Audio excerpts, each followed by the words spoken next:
Boa tarde, pessoal. Obrigado pela presença de todos mais uma vez. Para quem não me conhece, eu sou o Frederico Pompeu, sou o Head do Boost Lab, do BTG Pactual. O Boost Lab é o hub de negócios do BTG para empresas tech. Estou bastante feliz de estar mediando esse painel aqui, não só porque a gente vem evoluindo cada vez mais na conferência com uma pegada tech, como acho que é a primeira vez e mostra a importância que a gente vem dando ao tema, que um painel tech vem aqui para a sala principal. Então, estamos bastante felizes e pela audiência e pelos comentários que eu recebi antes, acho que vai ser bastante proveitoso. A gente vai ter a apresentação do SoftBank. Logo em seguida, o João Vitor vai comentar um pouco do como é que tem ido o Banco Inter. A gente vai ter uma série de perguntas e respostas. E no final da apresentação, eu vou convidar vocês a fazerem as perguntas através do aplicativo do banco, para uma série de perguntas da plateia para eles também. Então, eu queria convidar ao palco primeiro o André Maciel, Managing Partner do SoftBank, o João Vitor Menin, CEO do Banco Inter, e o Paulo Passoni, Managing Partner do SoftBank também.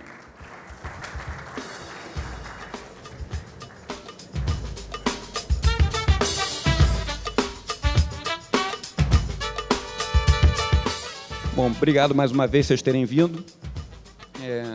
Paulo, quer começar contando um pouco do SoftBank global, como é que tem ido, o que vocês têm feito? Não, lógico. Eu não sei quantas pessoas conhecem a fundo ou não. O SoftBank já é listado faz mais de 20 anos na Bolsa, tem um grande histórico. O market cap hoje é de quase 100 bi. Tem uma participação muito grande no Alibaba, de aproximadamente 30%. Essa participação sozinha vale 170, 180 bilhões. Além disso, tem a participação de controle na terceira maior empresa de telecom do Japão, também chama SoftBank Corp. Essa participação, os outros 40 bi. Tem a participação na Yahoo Japan, que o Massa trouxe dos Estados Unidos para o Japão, que é o equivalente ao UOL aqui do Brasil. A participação na Yahoo Japan é mais ou menos 18 bilhões. O SoftBank fechou o capital da ARM, que é a principal produtora de chips para celular. Há 2, 3 anos atrás, essa transação foi uma transação de 30 bilhões. Você vai juntando os ativos do SoftBank, você chega a mais ou menos 300 bilhões de ativos. Tem um pouco de dívida, obviamente, tem dívida aqui das subsidiárias, tem dívidas da holding. E, de maneira geral, obviamente que a ação negocia um desconto da soma das partes, como é comum nesse tipo de coisa. Mas isso não muda a estratégia do Massa e do SoftBank, que é uma estratégia muito de longo prazo, de tentar achar a próxima Alibaba, tentar achar a próxima grande oportunidade que vai modificar a vida das pessoas, que vai criar retornos bem grandes para o grupo como um todo. Lembrando que hoje o grupo, por já ter um valor de mercado de 100 bilhões de dólares, não está procurando coisas pequenas, está procurando coisas que possam ter um grande impacto. É difícil você saber exatamente qual que vai ser a próxima Alibaba, então você faz vários investimentos, alguns dão certo, alguns não dão certo, faz parte do jogo. Eu acho que no nosso fundo de América Latina, que a gente começou o ano passado, a gente busca acertar 60%, 70% das vezes, então a gente sabe que vai errar aí de forma frequente, e isso faz parte do risco-retorno do tipo de situação que a gente se envolve, que são situações, obviamente, com um pouco de empresas mais novas, crescendo rapidamente, e algumas conseguem chegar no seu ponto de maturidade, outras não chegam, e isso faz parte. O nosso grupo de América Latina foi criado pelo Marcelo Clauri, que é o CEO global do SoftBank. O Marcelo entrou no SoftBank para tocar a Sprint, que é na época era a terceira maior operadora de celular nos Estados Unidos. A Sprint acabou de fazer uma fusão com a T-Mobile, está no processo de fazer essa fusão, obviamente não fechou ainda, mas parece que vai sair. Isso é uma grande conquista do Marcelo, conseguiu entregar resultados com isso. Ele também hoje é o chairman do WeWork, que depois do que aconteceu no passado, o SoftBank tomou o controle do WeWork, contratou um CEO novo, que é ex-GGP, que fez o turnaround da GGP, que é uma empresa de shopping centers lá dos Estados Unidos. Depois foi adquirida pela Brookfield e, recentemente, ele entrou no Wii para tocar o Wii. Esse é o overview geral. Só para passar para vocês a mensagem que a grande diferencial do Massa é o pensamento de longo prazo, não é um pensamento de curto prazo. As apostas não são apostas de anos, são apostas de décadas. E acho que a grande lição que ele traz para todos os investidores é que quando você acha uma empresa muito legal, não venda essa empresa. Você pode estar no lucro, já pode ter ganhado 4, 5 vezes o seu dinheiro, mas é raro achar essas coisas. De vez em quando é melhor não fazer nada, não ficar ansioso e ver para onde o negócio vai, mas não o ano que vem, mas daqui a 5, 10, 20 anos. Então, é um pouco essa filosofia que a gente está buscando nos nossos investimentos também. A gente acabou de chegar aqui na região, no Brasil. O que a gente fez até agora é só o começo, obviamente. Pretendemos fazer muito mais, mas com calma. Agora que a gente já mapeou algumas apostas, a gente quer ver como é que elas vão. A gente, obviamente, pretende investir mais nas empresas indo bem, e tentar achar novas oportunidades, e assim por diante, com um horizonte realmente mais de longo prazo. Então, essa é a introdução do SoftBank. Acho que só vale você comentar um pouco do seu histórico pessoal também, como é que você chegou no SoftBank antes. Lógico, acho que eu passei 5 anos, depois do MBA, eu fui passar 5 anos num fundo chamado Eaton Park, fazendo investimentos em empresas privadas, special situations. Na época não era muito comum você fazer investimentos minoritários, hoje é bem mais comum isso. Depois eu fui para Third Point, tocar a parte de América Latina, fazia um pouco de tudo, mas foquei bastante em mercado de equities, em IPOs, em novas empresas indo ao mercado. Foi algo que na época foi bem rentável e continua sendo rentável para quem foca nisso. Eu, no começo do ano passado, saí junto com o André para montar um fundo focado em Growth Equity, que era a parte que eu mais gostava, chamava 30 Knots. No segundo mês do nosso fundraising, a gente conheceu o Marcelo, e o Marcelo falou assim, não, vem aqui que o dinheiro já está solucionado, você não precisa se preocupar com isso, vem só achar boas empresas e com cabeça de longo prazo. Acho que quando você escuta isso como investidor, é tipo música para a gente, né? Porque a parte mais difícil e mais chata é levantar o dinheiro e manter esse relacionamento. Então, a gente veio para dentro para fazer isso acontecer. Já investimos aí quase em 15 empresas. Então, estamos bem felizes, tem coisas bem promissoras, crescendo bastante, mas ainda com essa cabeça de que isso aqui é os primeiros 5 minutos do jogo de futebol, né? A gente está bem no começo ainda. Maravilha, obrigado. O Maciel, queria que você se apresentasse também, contasse um pouco do seu histórico e falasse um pouco do portfólio dos 5 bilhões de dólares a princípio committed para o Innovation Fund. Vocês já investiram 1,8 bi nesses 1 ano e meio, certo? Obrigado. Primeiro, obrigado pelo convite. Conferência maravilhosa do BTG, é muito legal estar aqui, muito obrigado. Antes de sair para trabalhar, abrir esse fundo com o Paulo, estava no JP Morgan, passei muito tempo do outro lado, trabalhando, em função de executivo, cheguei até Managing Director, responsável pela execução dos produtos de banco de investimento no Brasil. E o grande aprendizado foi sair de uma instituição grande e ser empreendedor pelo tempo que a gente foi. Foi um negócio super interessante. É engraçado, eu não sei quantos roadshows que eu tinha feito de IPO, e está do outro lado quando você é o principal, apresentando tudo que a gente falava, não fica nervoso, essa página, mensagem, a gente fez tudo errado. As primeiras semanas a gente fez tudo errado, e é muito difícil você ser empreendedor, você fazer tudo, pagar advogado americano do próprio bolso.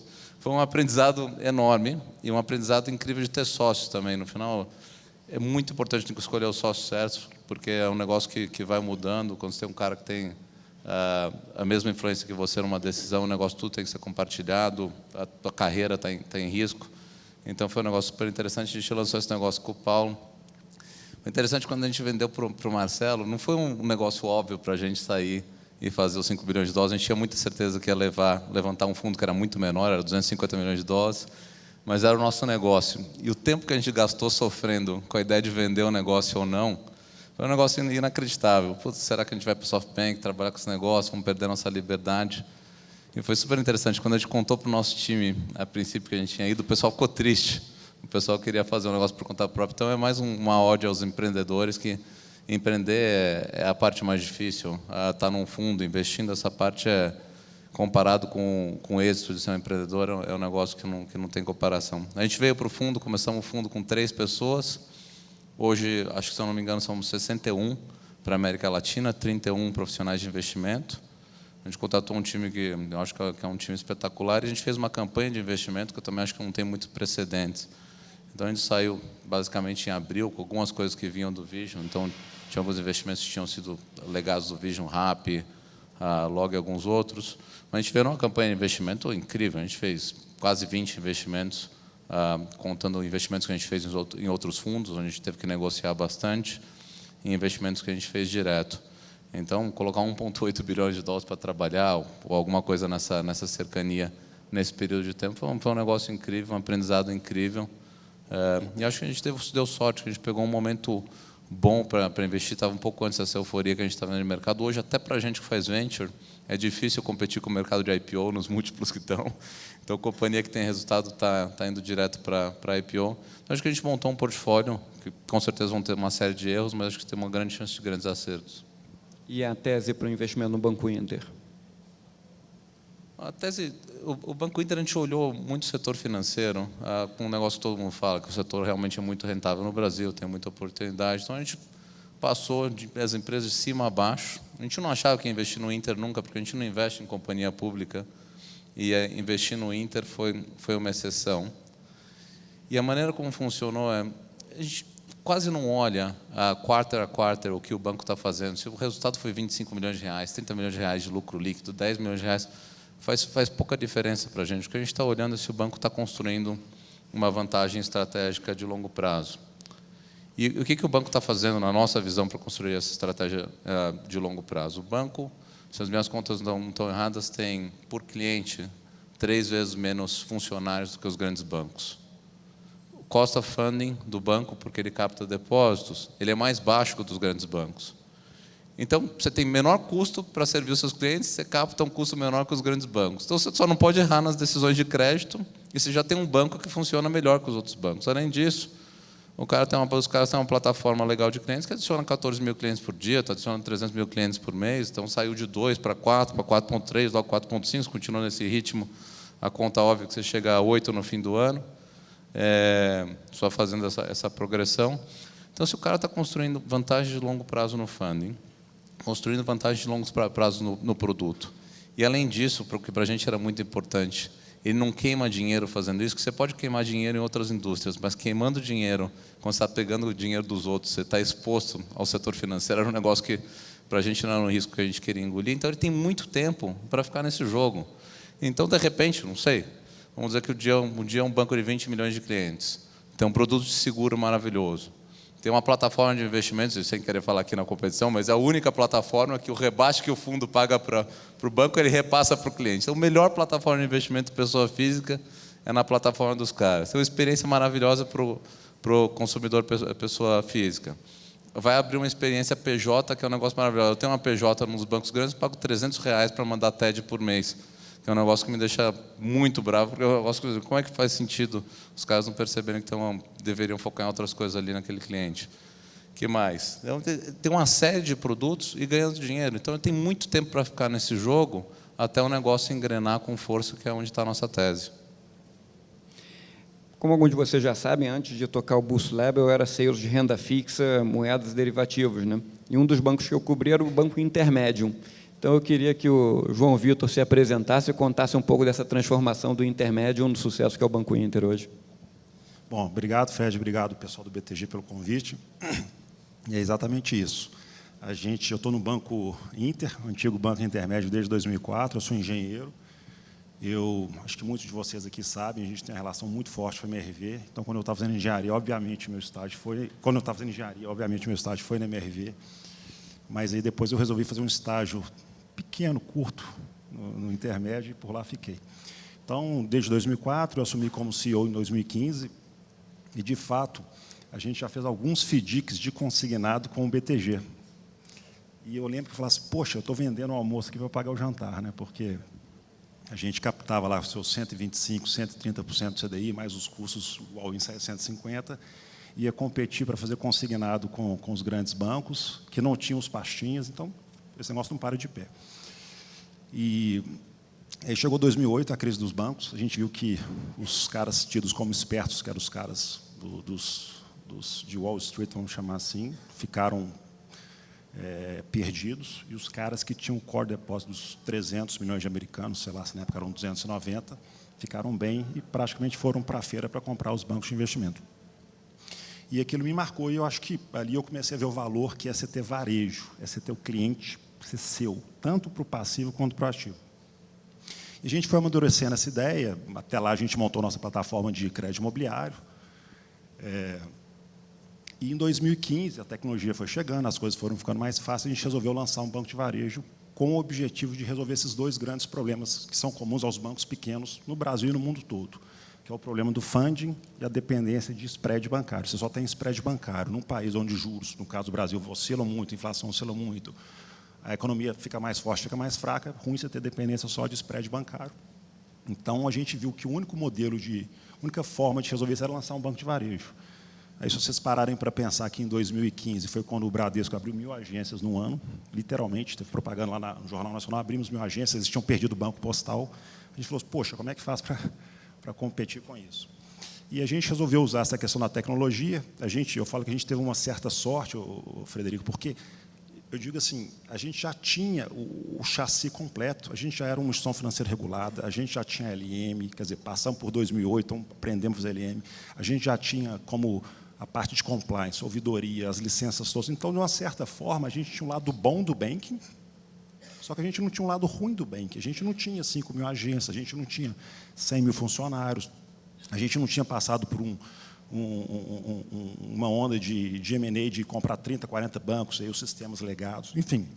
Então, a gente achou que dava para fazer esse movimento de ir para o varejo, e, no final das contas, quando a gente foi levar isso para o nosso board, acho que teve uma decisão sábia, que é o seguinte, o risco-retorno dessa iniciativa era baixo, era bom. Quer dizer, se tudo der errado, a gente ia perder lá na época, sei lá, 20 milhões de reais, ok, perto do patrimônio do banco era ok, a gente perder, mas se desse certo, mudava a história do banco intermédio.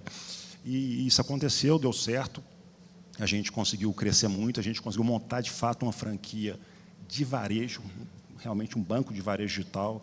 Eu falo assim, eu acho que tem um trabalho muito legal sendo feito no Brasil das fintechs, e de forma alguma aqui tirar o mérito delas, mas eu acho que tem uma diferença entre você ter uma conta de pagamento e uma conta corrente, onde você pode ter todos os serviços, o empréstimo, investimento, seguro, câmbio, como o André falou, e fazer isso com eficiência. Então, eu acho que a gente conseguiu nos posicionar como o principal player dessa nova tendência. Acho que assim, ainda tem muita coisa para fazer, ainda tem muito desafio também. Longe da gente falar aqui que o jogo está ganho, a gente, como o André falou, quer dizer, a gente é uma instituição regulada, a gente tem que crescer, a gente tem que atender o regulador, então não é uma tarefa fácil, mas a gente está muito animado. E eu acho que essa combinação que a gente fez do lado bom das fintechs com os bancos, por exemplo, a gente, falando um pouco do lado bom dos bancos, a gente foi o primeiro banco no Brasil a ir para a nuvem, com a AWS. Então, essas coisas são muito positivas. E eu acho que a gente conseguiu montar um time muito bacana no Inter. Eu acho que tudo que a gente alcançou, essa plataforma completa, como o André falou, tem o nosso home broker. Eu brinco assim, que a gente tem dentro da nossa plataforma, a gente tem um Robinhood, a gente tem o cartão, que é bacana, a gente tem um câmbio, que é legal, a gente tem o empréstimo, a gente tem o imobiliário. Então, é realmente um negócio muito completo. O time nosso é muito bom. A gente tem um time dividido em 3 grandes pilares, o nosso front office, o nosso middle e o nosso back office.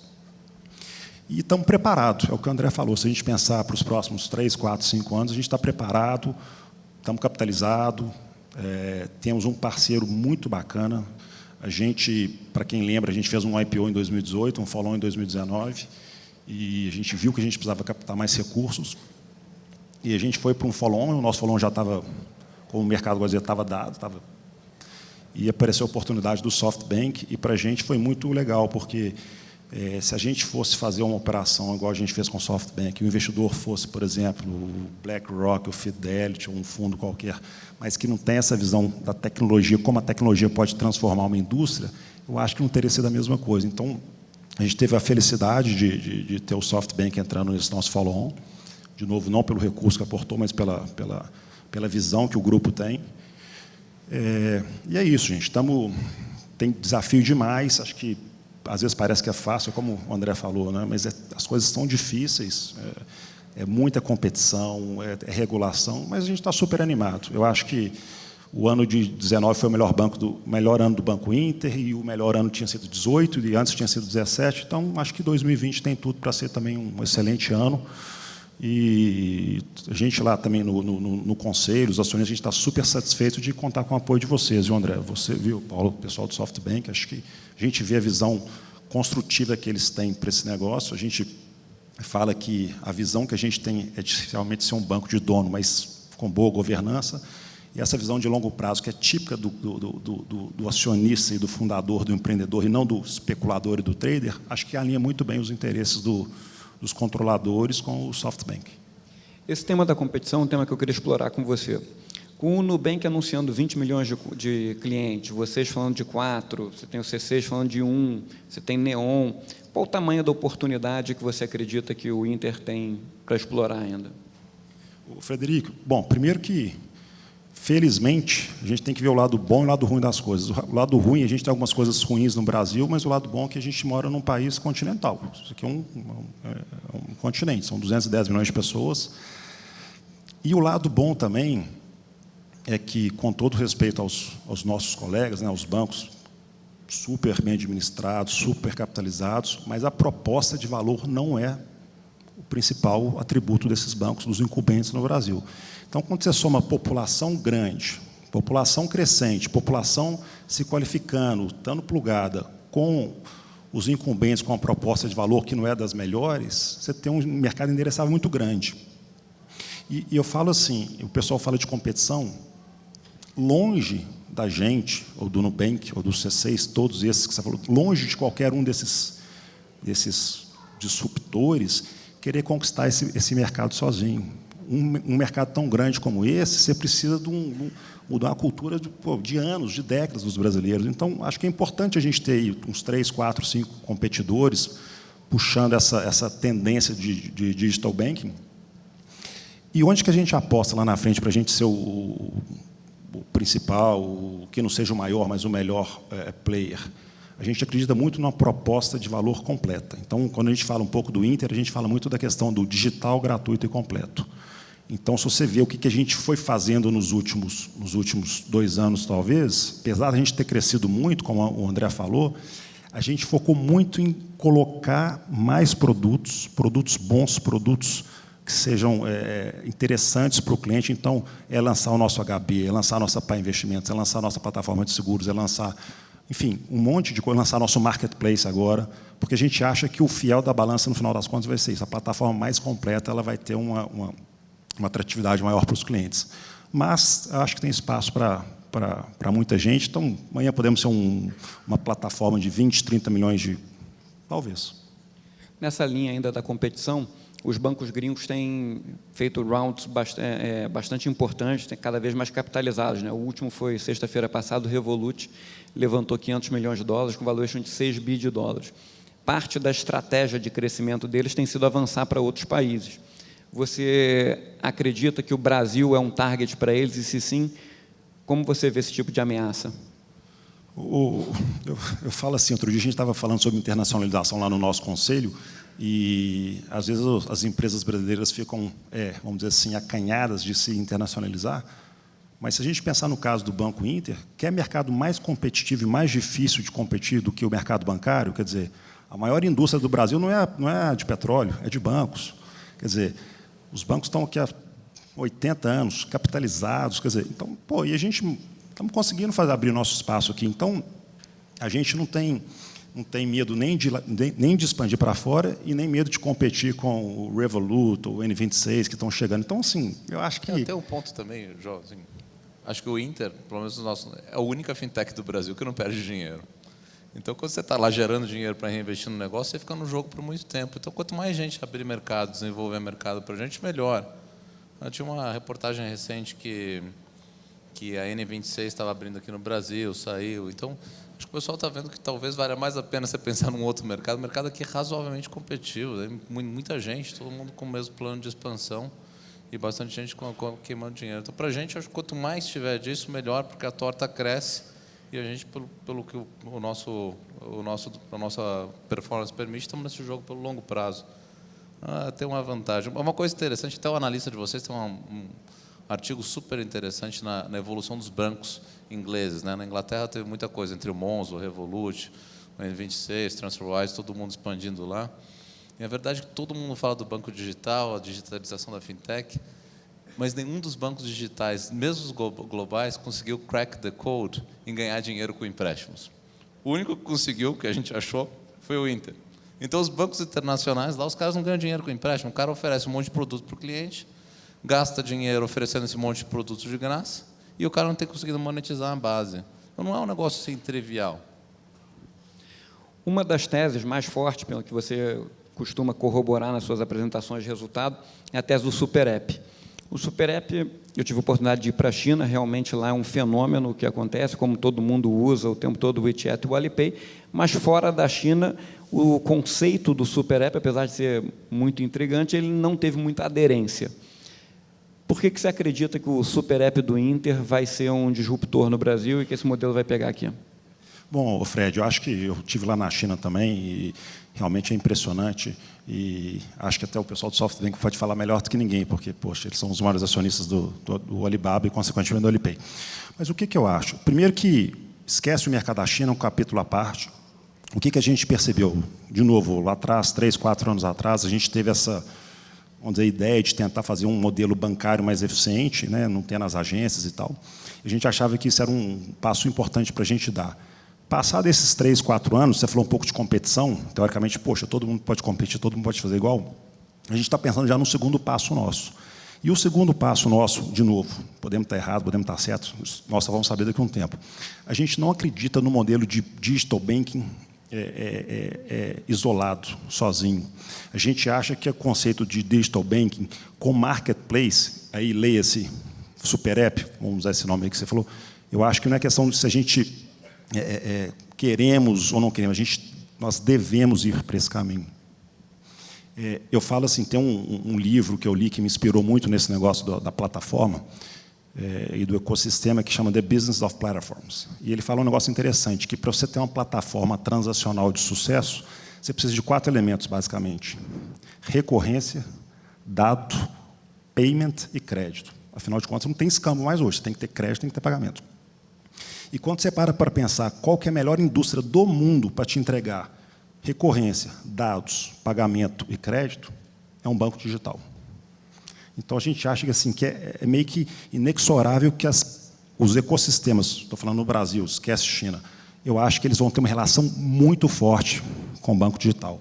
E quando a gente vê o movimento, por exemplo, que uma empresa que tem tido um certo sucesso em ecossistema, que é o Mercado Pago, a Meli, fazer de perceber que ele tem que ter o payment, dominar o payment e o crédito, você vê que o negócio faz sentido. Só que a gente já tem o payment em crédito. Então, para onde que a gente tem que ir agora?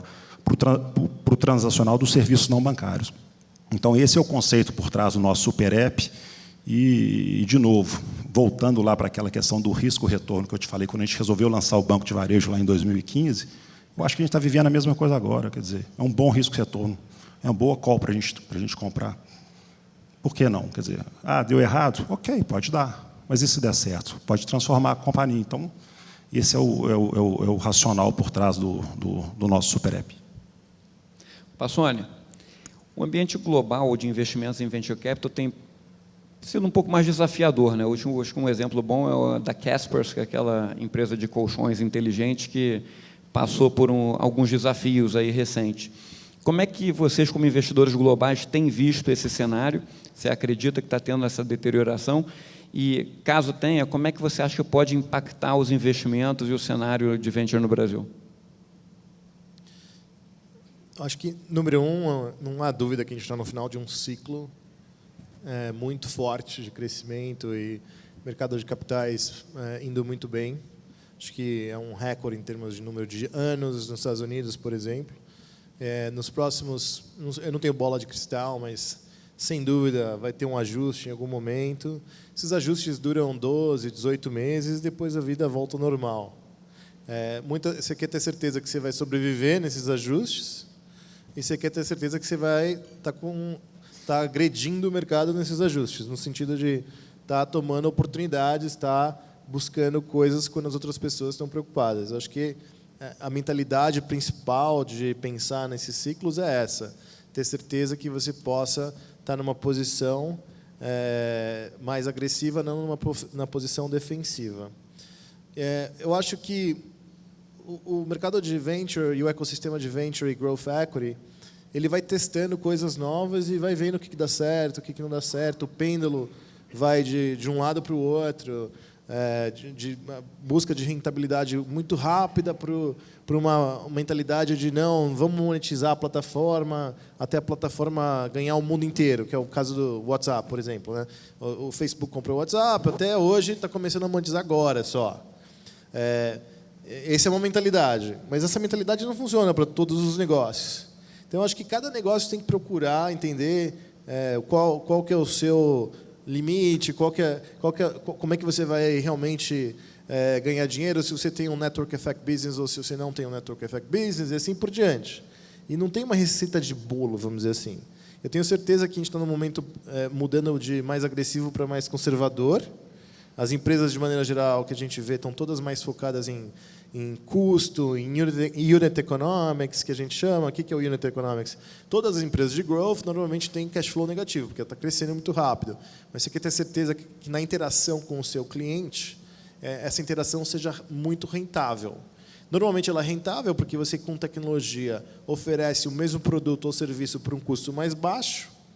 E você, o grande ganhador disso é o consumidor, ou o cliente, e você consegue ainda assim ter uma relação, vamos dizer, lifetime value do cliente versus o custo de aquisição do cliente muito positiva. Então, o que a gente está vendo agora nesse momento globalmente? Todo mundo voltando para essa equação que eu acabei de falar e falou, como é que eu melhoro essa equação antes de continuar crescendo mais rapidamente? Que é saudável, é normal. Então, acho que esse é o momento que a gente está passando agora. E lembrando que esse momento que a gente está passando agora pode ser quase irrelevante historicamente no dia que você lembrar que um dia também vai ter uma recessão. E aí, na recessão, alguns players vão morrer, alguns vão sobreviver, alguns investidores vão conseguir tomar proveito disso, outros não. Então, acho que é um pouco esse é o contexto global que a gente está agora. Quer acrescentar alguma coisa? Acho que perfeito. Porque quando a gente teve, ano passado, eu tive a oportunidade de estar com o Claudio, lá no Brasil, Silicon Valley, e ele comentava um pouco isso. Obviamente, ele quer empresas rentáveis, mas que, quando via um lucro, de certa forma, o objetivo era segurar aquele lucro para aumentar o potencial de crescimento da empresa, né? Vocês mudaram um pouco a visão? Não, eu acho que foi assim que a Alibaba foi construída, né? Por quê? Porque é um marketplace. Então, o marketplace com network effects, essa lógica funciona. Com tudo que você não esteja burning cash flow, construindo a sua dominância de market share, faz sentido você delay o monetization. Porque você quer ter certeza que você é o ganhador. Normalmente é winner take all. Quantos negócios são desse tipo? Não são todos os negócios que são assim. Alguns negócios têm essas características, outros não têm essa característica. Então, depende de você entender qual que é o seu negócio, para você entender qual que é a estratégia que faz sentido. O mais importante é você sobreviver às tormentas, vamos dizer assim, sobreviver às crises, para não estar numa situação que você está precisando de dinheiro quando ninguém quer dar dinheiro para você. Você não quer estar nessa situação, nem como empresa, nem como investidor. Perfeito. Vários artigos que eu li ressaltam que um dos principais assets de ser investido pelo SoftBank é a sinergia que vocês buscam promover entre as companhias investidas e a transferência de tecnologia entre companhias de fora do Brasil, com do Brasil e de outros países. Vocês podem dar alguns exemplos que vocês experimentaram? João, por que você não fala? Já que a gente está lá dentro dando uma mão. Bom, o que eu acho? Eu acho que, voltando aqui ao comentário que eu fiz, Fred, se a gente tivesse tido lá no nosso follow a oportunidade, a gente não teve não, tá? Mas tivesse tido a oportunidade, pô, você quer colocar o SoftBank ou o Berkshire? Eu colocaria o SoftBank. Por quê? Para o Banco Inter. Talvez para uma empresa de outra indústria, ok.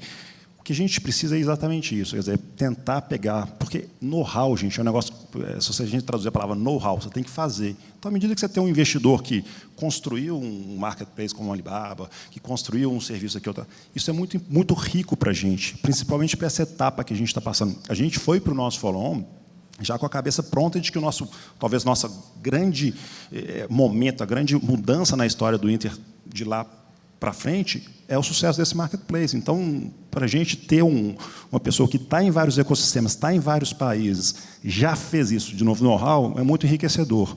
E a gente teve a sorte de poder não só ter o aporte, mas ter também o SoftBank no conselho, o André Maciel é nosso board member.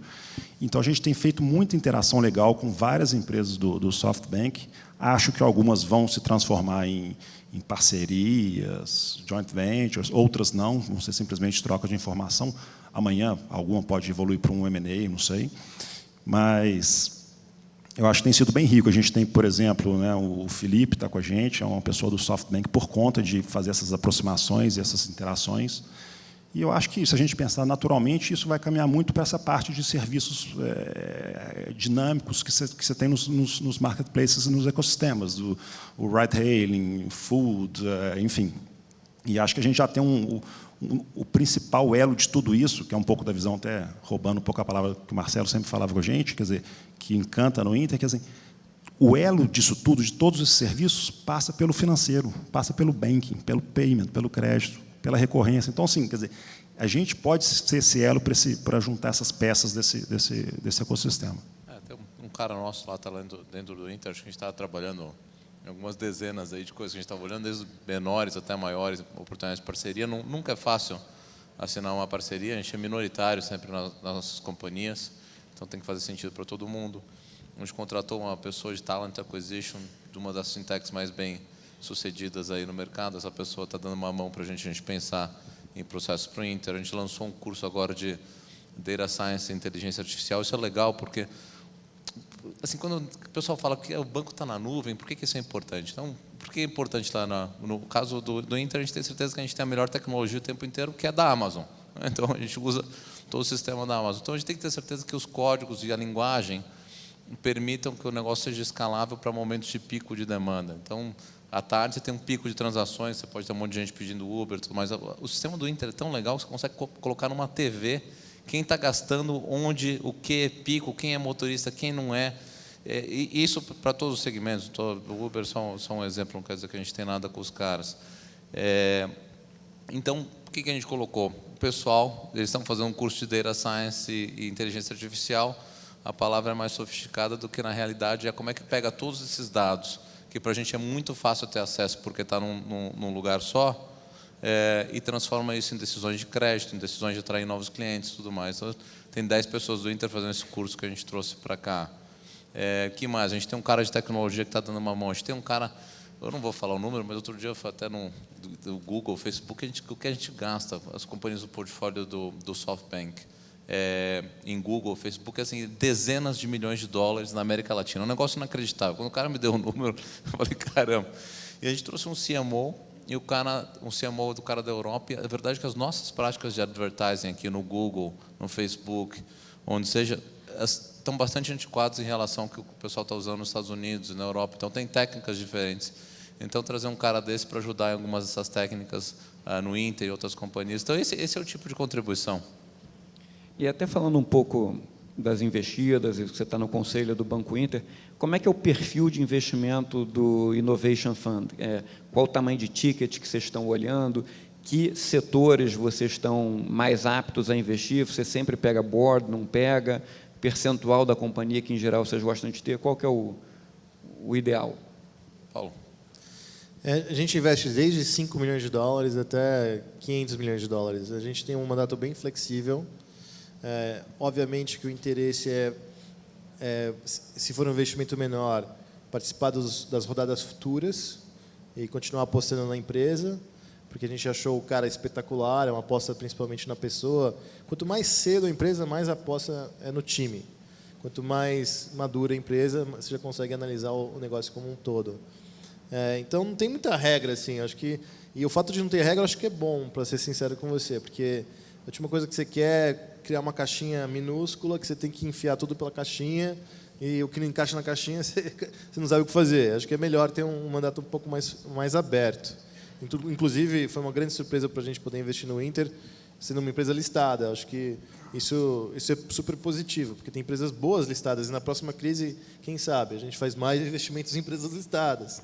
Então, eu acho que essa flexibilidade, número 1, é essencial. Número 2, participações entre, sei lá, 10% até 40%, nunca de controle, não é o nosso objetivo. Normalmente a gente participa no conselho, padrão de governança de venture, acho que a gente não está reinventando a roda aqui, não tem nada muito diferente. A gente, obviamente, que aplica padrões assim, até strict para o contexto global de venture. A gente tende a buscar nossas proteções e tal, e ter certeza que a gente é ouvido em grandes decisões. E com essa cabeça de... Eu acho que a grande atratividade para os portfolio companies é essa ideia de que não é só uma rodada que a gente está lá, a gente está aqui para múltiplas rodadas e não só isso, com uma capacidade de acompanhar o seu crescimento por anos e anos e anos e sem pressão para desinvestir do negócio. Essa ideia de não ter pressão para desinvestir no negócio é única também. A maioria dos fundos tem um prazo, começa a dar 7, 8 anos, o prazo começa a pressionar você para tomar decisões, e a gente, por acaso, não tem essa pressão. Então, acho que é um grande luxo não ter essa pressão, e eu acho que essa parte é o diferencial do SoftBank. Tem algumas táticas, que já são meio conhecidas nesse mercado, mas que a gente tenta empregar também, que fazem sentido. Então, o portfólio de venture pequeno, você tem que diversificar, não tem jeito. Assim, você acertar um e foi aquele que brilhou, você teve sorte. Porque, estatisticamente, vai dar errado. E um portfólio de venture de 3, 4, 5 milhões de dólares por ticket em companhias desse tamanho, a taxa de mortalidade é 50%, 60%, 70%. Tem 2, 3 companhias que fazem um portfólio. E eu digo que é sorte, em alguns casos, porque assim, você pode ter achado o cara ideal, o cara pode ficar doente. Geralmente, uma companhia que você pega nesse negócio, o cara tem que provar em outros mercados, outros segmentos. Então, você comprou muito na equipe. Então, quanto a esses tickets menores, a gente investiu alguns que fazem sentido, são coisas que a gente quer entender melhor, alguns setores, algumas coisas que talvez a gente anuncie, em setores que a gente quer entender melhor. Mas você tem que diversificar, você tem que ter pelo menos umas 10 companhias nesse portfólio. Se você acertou a uma que você investiu, você deu sorte, porque estatisticamente ali não é assim que venture vai. E nos maiores, o melhor investimento não é o investimento que você faz na primeira entrada, é sempre o follow-on. Então, se pegou uma companhia legal e a companhia está entregando e ela precisa de mais dinheiro para manter, então, o melhor é se o cara tiver um plano de 100 milhões de dólares, você quebrar esse investimento em 30 e depois mais 50, 60, 70, o que for. Porque se você pega o cara em 2 fases, você viu como o cara entrega e o método que ele entrega. Não tem como conhecer uma empresa tão bem antes de investir como você conhece depois que você investe. Então, você teve 1 ano lá acompanhando a execução. Esse é o investimento que você faz com maior segurança. E quais tendências e setores que vocês estão vendo lá fora que vocês acreditam que vale a pena a gente ficar de olho aqui no Brasil? Acho que todos os setores têm oportunidade, obviamente. O mais falado é o fintech, mas tem outros que a gente está procurando ativamente, como saúde, educação, que está tendo um pouquinho mais de dificuldade de achar companhias interessantes, mas que são setores que são extremamente eficientes, com muita oportunidade para fazer as coisas de uma forma diferente. O setor de software também, para empresas, é um setor muito interessante. Tem empresas fantásticas no Brasil, que estão até indo globalmente.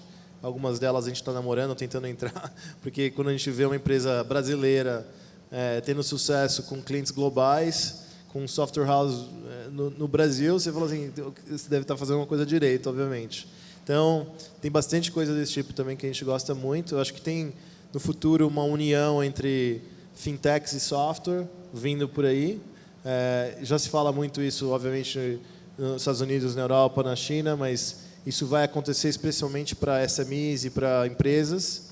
A maneira de você servir essas empresas com full package é bem interessante. Acho que Isso é uma tendência que ainda não existe muito aqui na América Latina, mas que logo vai existir. O que mais? Acho que é por aí. Um negócio interessante dessa indústria é que você tem que acertar o cara, acertar a companhia, mas o timing é muito importante. Às vezes o mercado não está pronto para uma certa indústria. Um negócio que no Brasil por muitos anos foi muito ruim e parece que o negócio mudou, era o negócio de e-commerce, né? Então você tinha a pior logística do mundo aqui. O brasileiro gostava de trabalhar tudo parcelado, para pagar tudo parcelado, é uma característica do mercado, com juros a 15% que matava as companhias, bate investimento em working capital. Então, Netshoes, uma série de companhias morreu na praia nesse período. Não eram companhias ruins, eram companhias que tiveram seu ciclo e teve gente que saiu desse mercado. E a verdade é que assim, parece que o momento de e-commerce o negócio voltou. Então, os resultados da Luiza são irrefutáveis. O cara gastou até 3 ou 4 parágrafos lá da carta anual deles falando da transação de Netshoes, que era uma companhia que ele comprou depois que a companhia teve uma queda muito importante ali no seu valor de mercado. E no nosso portfólio, bons investimentos ali que o Paulo é próximo, Olist, Madeira, que são companhias ligadas basicamente ao e-commerce, é um negócio super interessante. A Log, que é entrega para e-commerce, o negócio está tendo uma evolução interessante. Então, até alguns segmentos que acho que agora você tem as condições para serem especiais no Brasil, que no passado não eram. O Fabian hoje estava até aqui, fez um painel com a turma da OLX e corrobora muito o que você está falando. Faltando 10 minutos aqui para o final, vou entrar um pouco nas perguntas da plateia. Então, João, olhando para frente, qual o maior foco para aumento da rentabilidade do Inter? Bom, o pessoal pergunta muito para a gente rentabilidade e, às vezes, os números nossos nominalmente não são muito grandes, mas a gente cresceu a nossa receita no passado, chegamos em 1 bi, não que 1 bi seja pequeno, mas perto dos grandes bancos é. Mas a gente cresceu 35% da nossa receita. Receita, lê-se monetização, não estou falando de redução de despesa. Então, isso já está acontecendo, isso não é futuro, isso é realidade. Agora, como é que a gente melhora isso? Como é que a gente continua crescendo esse ano mais 30, mais 30, mais 30, mais 30, para, de fato, amanhã a gente ter uma companhia com a receita, enfim, de alguns dezenas de bilhões. E aí a regra para isso é o seguinte, a gente está adquirindo muito cliente, os clientes são muito fiéis, e o que a gente fez foi o seguinte, colocar de pé produtos e serviços bancários e não bancários à disposição desses clientes. O que a gente precisa fazer agora, Frederico? Fazer com que, usando dados, que a gente tem bons dados, porque é digital, e um bom CRM, porque também a pessoa está plugada aqui, fazer com que a gente aumente muito o uso de todos os serviços da nossa plataforma. Não é fácil. Fácil, só por lá mandar um push. Não é difícil. Mas é o seguinte, eu falo que a estrutura está pronta. A clientela está aí, a gente chama o pesqueiro está aí, os produtos estão prontos. Desenvolver um produto é difícil. O pessoal fala, coloca lá no app um home broker. Não é assim. Coloca lá um seguro. Não é assim. Então, acho que agora, à medida que a gente consegue trabalhar bem eu brinco muito que a gente fala que que o negócio é explosivo, é o seguinte, a combinação de CRM com data. Isso é muito bacana. Você pega bons dados, usa bem o seu CRM.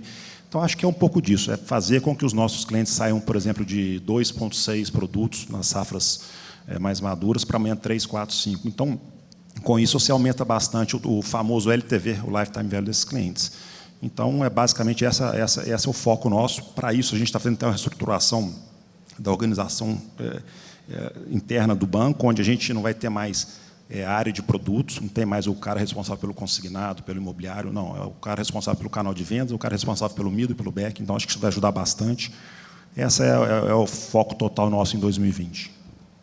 Ótimo. Pergunta aqui nominal ao Paulo Passoni. Qual foi a motivação para investir no quinto andar? Real estate e produtos financeiros associados estão na agenda do SoftBank? Pretendem investir em meios de pagamento para o setor imobiliário? Acho que novamente, acho que tem uma fusão acontecendo globalmente, não importa qual que é a linha de negócios, entre marketplaces, financial products e software. Você tem que pensar dessa forma. O mais difícil de você criar é um marketplace. Então, a razão que a gente investiu no quinto andar é porque eles estão fazendo um excelente trabalho de criar um marketplace. Uma vez que você cria esse marketplace, você tem que make sure que você está continuando crescendo ele e você vai ser o líder, porque não adianta nada você ser o primeiro e não ser o maior quando o mercado estiver fully penetrated, né? Em termos de oferecer serviços financeiros, O quinto andar, para quem conhece, já oferece o seguro garantia a um custo muito, muito atrativo para o proprietário do imóvel.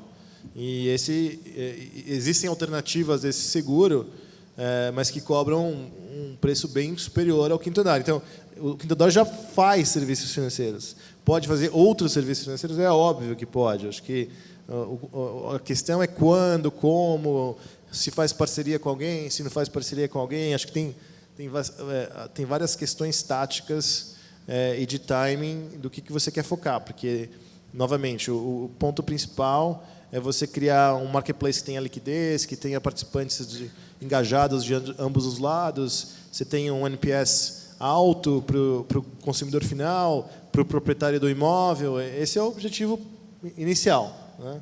Então, acho que essa é a resposta, mas eu queria só deixar claro assim, que não importa qual negócio, se você conseguir unir essas três coisas, um marketplace com produtos financeiros, com software, acho que esse é o caminho que várias indústrias e negócios estão indo por aí. Vocês acreditam que bancos digitais brasileiros se tornarão globais no longo prazo? Para quem? Posso dar uma perspectiva? É um negócio que a gente estava falando antes. O mercado aqui talvez seja um dos mercados mais competitivos do mundo. Então, o fato do Inter ser o único que tem um resultado positivo, com mais gente entrando no setor, faz com que seja um negócio super interessante. Você olha, pega um banco de primeira linha com uma experiência maravilhosa, que nem o N26, né, que oferece a facilidade de transferir a recursos internacionalmente muito bem, tem um cartão de crédito internacional que funciona muito bem, os caras lançaram na Europa com grande sucesso. Se compara o product offering desse banco com o do Inter, a complexidade tecnológica nossa é muito maior, né? Tem uma série de produtos, um marketplace, tem pagamentos, tem tudo mais. Eu acho que sim, podemos. Tem uma oportunidade aqui ainda bastante grande, são 130 milhões de clientes bancários no Brasil, então tem 4 aqui, tem menos de 4, também 3 e poucos % de share para um dos maiores bancos digitais, então tem bastante espaço ainda para consolidar por aqui. Eu acho que é interessante, eu falei isso agora há pouco, às vezes a gente fala, poxa, não dá para o Banco Inter ir para a Europa ou para os Estados Unidos. Já chama Inter, né, João? Precisar não precisa, exatamente, internacional. Mas se você for pensar, quer dizer, algumas indústrias, um pouco do que eu conheço também, por exemplo, a indústria de real estate nos Estados Unidos, ela é menos evoluída que a indústria de real estate no Brasil. A gente fala, os Estados Unidos, a maior parte do PIB é real estate, e é menos evoluída. Então, assim, os bancos brasileiros, como eu falei há pouco, eles são muito bons, o mercado é muito competitivo, o sistema bancário de pagamentos brasileiro é muitas vezes mais evoluído que o americano, que é o maior PIB do mundo, né? Quer dizer, então eu não vejo uma barreira assim, geográfica de achamos que dá para expandir, temos gente, temos equipe, o timing, como o André falou, o timing tem que ser bom. A gente não tem medo nenhum de ir para um mercado como o americano ou o europeu, de forma alguma. Como vocês enxergam o setor de ensino superior no Brasil atualmente? É atrativo? Tem nichos atrativos, como o da AFIA, tem outros nichos menos atrativos. Eu acho que, de maneira geral, o grande ponto é o retorno do investimento para o aluno. Acho que você teve uma leva que, acho que o ensino superior, ele fazia um trabalho que a escola não fazia, a escola pública não fazia. Superior, você diz universidade ou K12? O que você chamou de superior? A pergunta não é minha, na verdade, mas eu entendo que seja de universidade. Tá bom, é isso mesmo, então entendi certo. Eu acho que vai ter muito treinamento self-service daqui para frente. Esse nosso curso que a gente acabou de lançar aqui, de AI, é um exemplo, tá? Vão ter 300 vagas e o cara que fizer esse curso bem feito, ele tem que, obviamente, passar num teste para poder entrar no curso. Ele sai dali empregado, não só nas empresas do nosso portfólio, mas no mercado geral. Acho que o futuro está muito mais para coisas desse tipo do que para você fazer uma faculdade tradicional, num curso tradicional, cujo retorno para você é muito baixo. Acho que a China forma 8 milhões de caras, são 4 milhões de engenheiros. A gente forma 2,5 milhões, 3 por ano, que é um número gigante para o Brasil. Aí, puta, administrador, eu sou administrador, então eu posso criticar, psicólogo. Assim, são todas profissões importantes. Engenheiro é a 5ª profissão. A gente precisa de um negócio mais profissionalizante. E acho que a gente teria interesse num negócio que tem uma vocação um pouquinho mais profissionalizante, para o cara sair pronto para o mercado de trabalho e não tanto teórico. Então, isso seria super interessante como investimento. Mas não nada muito nichado, né? Porque daí a oportunidade de mercado também não é muito grande. Bom, faltando 1 minuto e meio, a gente tem ainda uma série de perguntas a responder aqui, mas, por falta de tempo e por eu ser o host, eu vou fazer uma pergunta minha, para terminar, e não da plateia. Não vale responder, naturalmente, o Banco Inter, mas qual fintech que vocês admiram e por quê? Não pode falar o Banco Inter, né? Eu admiro muito o Nubank. Eu acho que eles têm uma cultura de equipe muito bacana lá. Eu acho que eles montaram isso, foram os primeiros a montar isso. Eu admiro muito a Creditas também, a velocidade do Sérgio de inovar, de entrar em novos produtos, de pensar em coisas novas é inacreditável. Ele realmente tem uma garra muito, muito forte. Essas duas, além do Inter, obviamente, que a gente investiu, são duas que eu admiro. Tem uma que eu colocaria na conta aí. O pessoal da Stone, o Street lá, o trabalho que os caras fazem em desenvolver o produto deles, adicionar feature, adicionar gente. O trabalho que eles fazem com gente lá é um negócio espetacular. E a Stone eu vejo como fintech que os caras geram muito dinheiro e reinvestem muito no negócio. Então é um hard call ir contra os caras, que os caras continuam tentando construir edges no negócio deles. E, João, você, quem se inspira? Bom, na verdade, a gente já sempre perguntado quem foi o roadmap para a gente fazer o projeto e não teve ninguém. Até porque é meio peculiar o que a gente fez de juntar banco, e agora, principalmente, marketplace. Mas eu acho que esses exemplos aí que eles deram são bons. O Nubank na parte de growth, bem legal. Eu acho que, de fato, a Stone, assim, numa indústria que era uma indústria ultrapassada, quer dizer, o espaço, a velocidade que cresceu, acho que são tão bem representados aqui de fintechs. Acho que esses faria Stone e Nubank, duas boas fintechs brasileiras. Maravilha. Mais uma vez, obrigado a todos por participarem do painel.